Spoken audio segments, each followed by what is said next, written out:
Salut! Il y a pas longtemps sur Instagram, j'ai publié un nouvel épisode d'Artistiquement Vôtre.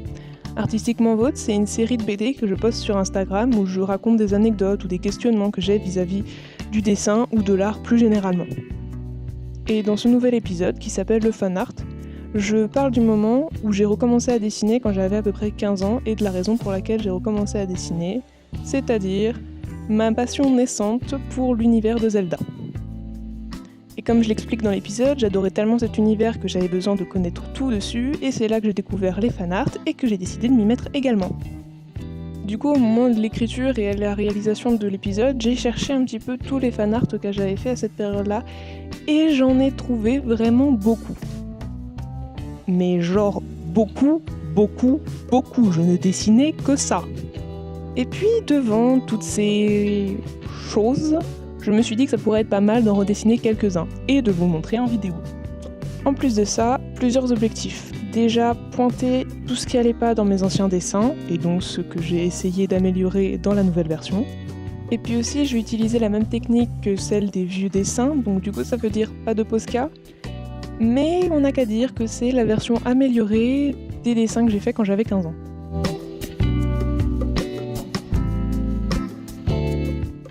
Du coup, le premier fanart que j'ai décidé de retravailler, c'est le premier aussi que j'ai fait chronologiquement, c'est le fanart de Midona dont je parle dans l'épisode. Alors, dans l'épisode, j'ai montré la version que j'ai fait au crayon de papier, où du coup j'ai tellement gommé que le papier s'est abîmé sous mes traits de crayon, mais après l'avoir fait au crayon de papier, je me suis dit pourquoi pas le faire au digital. Du coup, j'ai scanné le dessin, et voilà le résultat. Du coup, la version digitale, si je me rappelle bien, je l'ai fait avec GIMP et à la souris parce que je n'avais pas encore de tablette graphique à ce moment-là. Du coup, le trait n'a aucun volume et il est tout tremblotant. Et en plus, l'image est complètement floue et je ne sais pas pourquoi. Alors après, au niveau des couleurs du personnage, donc je parle pas de l'ancrage cette fois-ci, j'ai l'impression d'avoir juste fait des aplats parce que l'ombre est quasiment inexistante. Alors en fait, je crois que c'est parce que pour ce premier dessin, j'arrivais pas à faire d'ombre. Alors du coup, j'ai mis une texture de nuages orangés dans l'arrière-plan et sur le personnage pour faire un petit peu l'ambiance du crépuscule qu'on retrouve dans le jeu. Après, comme autre problème flagrant qu'on peut noter, il y a celui des proportions du personnage de Midona qui sont pas du tout respectées. Et même des proportions en général, on va pas se mentir. Mais comme ça c'est commun avec les autres fanarts, on verra à ce moment-là. Du coup, maintenant que j'ai cité un peu tous les gros soucis qu'on peut retrouver dans cette illustration, il y en a plein d'autres, vous en faites pas, je vais pouvoir passer au nouveau dessin. Donc on va commencer par un croquis, en essayant cette fois-ci de respecter les proportions de notre chère Midona, c'est-à-dire une grosse tête et un petit corps, puisque c'est sa version lutin. Du coup, un autre souci aussi que j'ai voulu corriger, c'est qu'elle a l'air un peu trop statique, figée dans sa pose, donc j'ai essayé d'apporter un peu plus de dynamisme. Autre chose importante que j'ai voulu corriger, c'est sa main que j'avais dessinée sous forme de poing ramenée contre sa gorge, que du coup j'ai laissée plus ouverte, plus flexible et donc plus dynamique. Après, quelque chose d'autre que je trouvais qui participait au fait qu'elle était assez figée, c'était la posture des bras, donc du coup qui est plus ouverte dans mon nouveau croquis. Et puis enfin, un dernier truc que j'ai corrigé, c'était les cheveux. Je sais pas pourquoi j'ai voulu faire les cheveux aussi longs, puisqu'elle les a pas longs comme ça. Et surtout, le casque qui sortait hors du cadre dans le précédent dessin, que j'ai complètement dessiné cette fois-ci. Ah oui, d'ailleurs, le casque dans la version de 2015, je crois que j'avais pas du tout fait attention aux éléments à l'intérieur. Donc du coup, il y en a soit qui sont inexistants, soit qui sont trop étriqués, soit qui prennent beaucoup trop de place. Donc ça contribue au fait que c'est disproportionné. Pour l'ancrage de la nouvelle version, j'ai fait quelque chose d'assez classique où j'ai repris un petit peu ce que j'avais fait précédemment, sauf que je n'ai pas fait le trait en noir mais en marron très foncé. Je fais plus du tout mes traits au noir, je trouve ça trop agressif. Un autre truc que j'ai fait vis-à-vis de l'ancrage, c'est qu'il y a des traits plus épais que d'autres, donc du coup ça crée du contraste et un peu plus de dynamisme dans le dessin.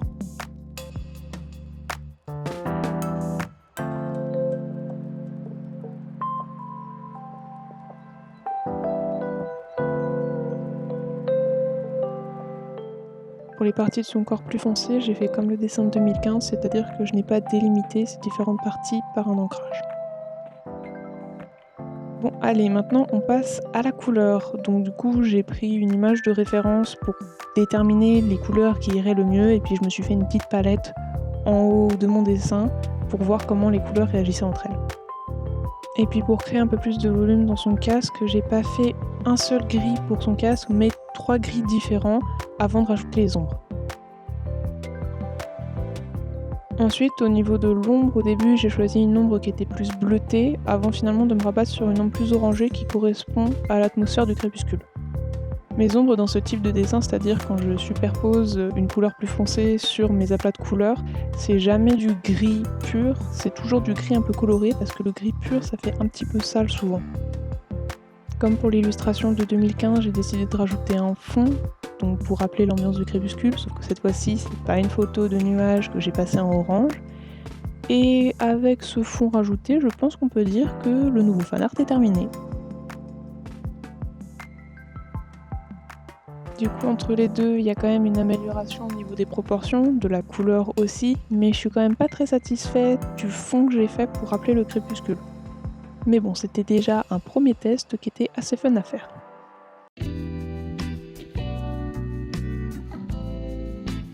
Allez hop, c'est parti pour le deuxième dessin, donc cette fois-ci c'est Link, parce que c'est celui que je dessinais le plus dans mes fanarts. Donc pareil, c'est un dessin que j'avais fait d'abord au tradi et ensuite que j'ai scanné et mis au digital. Et cette fois-ci, j'ai essayé de tenter quelque chose au niveau de l'ombre, de la lumière et des volumes, mais c'est pas terrible.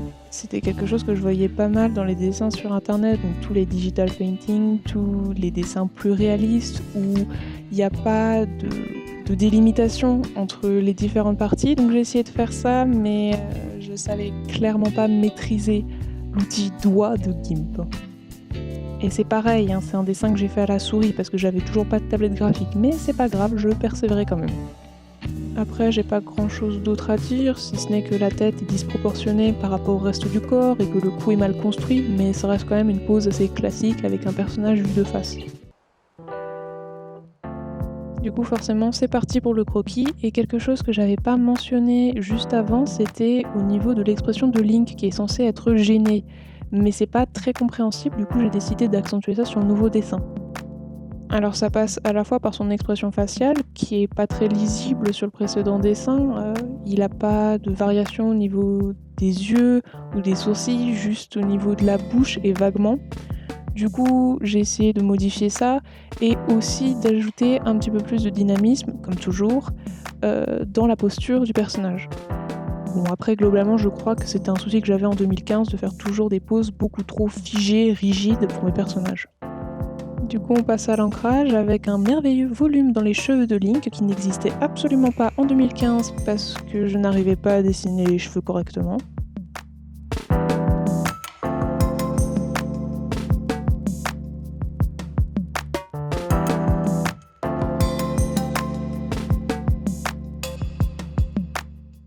Et puis c'est également l'occasion de voir l'apparition des mains de Link qui ne sont pas non plus présentes dans le dessin de 2015 parce que je détestais de dessiner les mains à l'époque. Du coup, tous les prétextes sont bons pour les cacher dans les dessins. J'essaye aussi au moment de l'ancrage d'ajouter plus de volume à la tunique, quelque chose que je ne faisais pas pour l'ancien dessin, mais c'est pas du tout mon point fort, donc c'est encore à retravailler selon moi.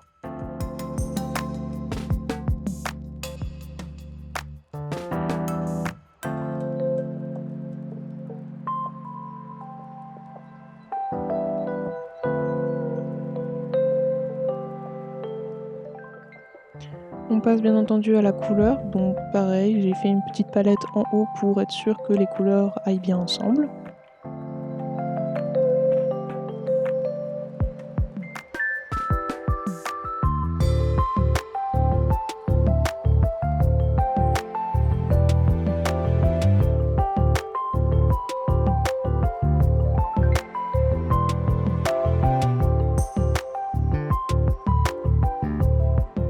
Après, comme je l'ai dit précédemment, quand j'analysais mon dessin, c'était une illustration que j'avais fait en essayant d'avoir le moins de délimitation possible au niveau de l'ombre pour créer plus de volume, que ce soit plus réaliste. Donc c'est ce que j'ai voulu reproduire sur cette illustration-là. Le souci c'est que je maîtrise absolument pas cette technique-là, donc je suis pas du tout satisfaite de ce que donne l'ombre.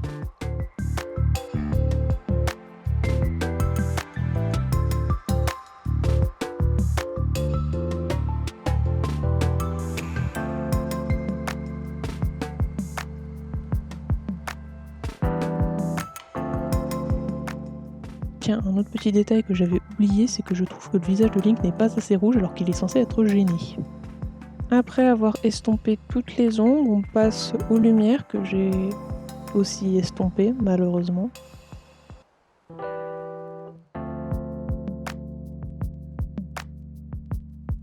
Bon, je vais pas vous mentir, je déteste vraiment cet effet estompé, donc j'ai retiré ça et je vais refaire l'ombre de manière plus conventionnelle pour moi.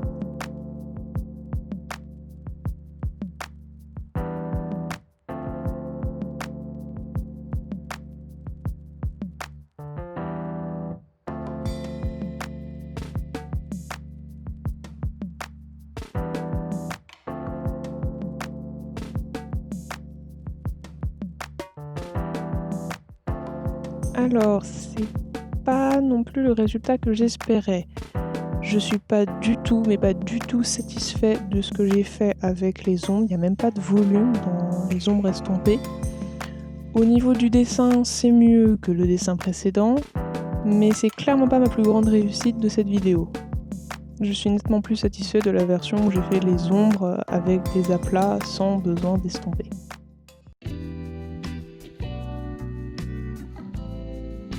Et on passe donc au troisième et dernier dessin de la vidéo. Alors celui-là, il pique vraiment les yeux. Bon pareil, c'est un dessin que j'avais fait au tradi, que ensuite j'ai scanné. Cette fois-ci, je n'ai pas fait d'ancrage à la souris, j'ai juste colorisé, donc c'est du bic en fait, l'ancrage là.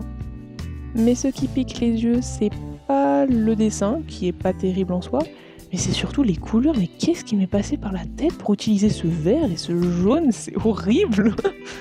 Je crois vraiment que c'est le pire dessin des trois parce que là, il y a juste les poussins qui sont réussis. Mais en plus pour la couleur, je me suis dit bon allez, je vais arrêter de faire des ombres et des lumières estompées, je vais faire quelque chose plus avec des aplats. Mais c'est encore pire en fait, j'ai l'impression.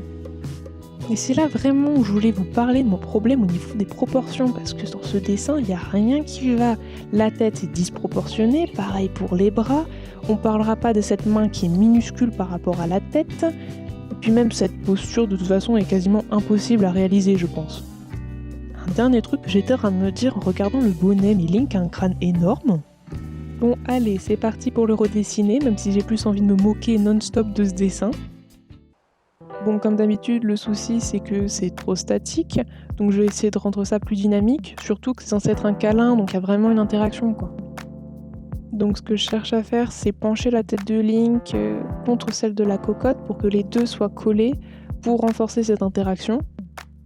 Après je m'intéresse aussi aux bras parce que je trouvais qu'ils étaient trop figés comme d'habitude sur le précédent dessin, alors que moi je voudrais vraiment que Link, il serre tellement fort la cocotte que c'est comme s'il l'étouffait. Sans vouloir la maltraiter, bien entendu.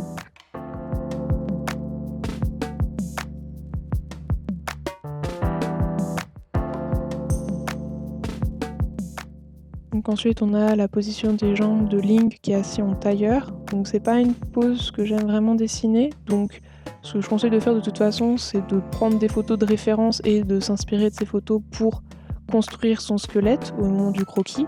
C'est ce que j'ai fait et ça m'a pas mal aidé. Il vaut mieux un dessin juste où on s'aide de photos de référence plutôt qu'un dessin faux où c'est complètement sorti de notre imagination. Après quand je dis s'aider d'une photo, c'est pas la décalquer, c'est vraiment voir comment s'agencent les différents membres pendant une pose pour ensuite l'adapter à notre dessin. Donc forcément après je passe à l'ancrage en ajoutant des détails comme les plumes de la cocotte qui n'existaient absolument pas dans la version de 2015, c'était un doudou ou un coussin, sa poule.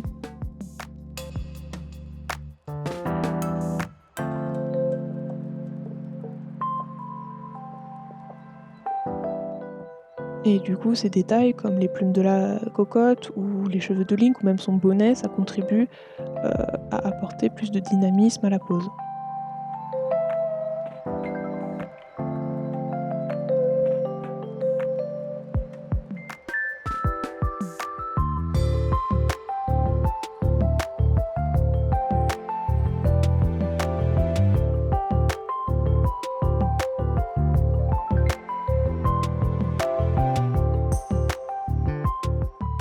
Du coup, je passe à la couleur et comme pour les deux précédents, je me fais une palette en haut de mon dessin pour vérifier que tout va bien ensemble, et je m'inspire aussi d'une image officielle d'Ocarina of Time, plutôt que des couleurs que j'ai utilisées pour celui de 2015, n'est-ce pas? Tiens, d'ailleurs aussi au niveau de la couleur, je ne laisse pas la cocotte blanche comme sur le précédent dessin, je fais un blanc un petit peu grisé pour que ça se démarque du fond. Et puis pour qu'on n'ait pas l'impression que Link est en train de flotter dans les airs, je rajoute quand même un aplat vert pour représenter l'herbe. On s'attaque maintenant aux ombres, donc comme je vous ai dit précédemment, c'est pas du gris que j'utilise, c'est cette couleur-là, et c'est ma couleur de prédilection pour faire les ombres. En fait, je crois que ce qui était vraiment raté pour les ombres du dessin de 2015, c'est que je m'étais amusée à chaque fois choisir une couleur un peu plus foncée que celle que j'avais utilisée pour l'aplat principal. C'est quelque chose que je fais plus du tout, puisque maintenant je choisis une couleur que je passe en mode multiplié sur Procreate, et qui me sert justement à faire l'ombre.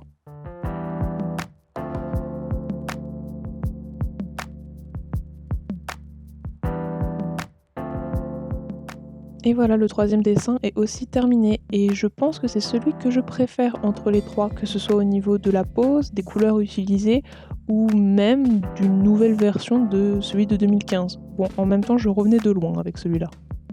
Du coup, n'hésitez pas à me laisser un commentaire pour me dire lequel vous préférez, ou même me donner un avis sur la vidéo en elle-même. Si vous voulez lire l'épisode dont je parlais au début sur Instagram, j'ai mis le lien dans la description. Et puis, n'hésitez pas à vous abonner pour les prochaines vidéos. Salut!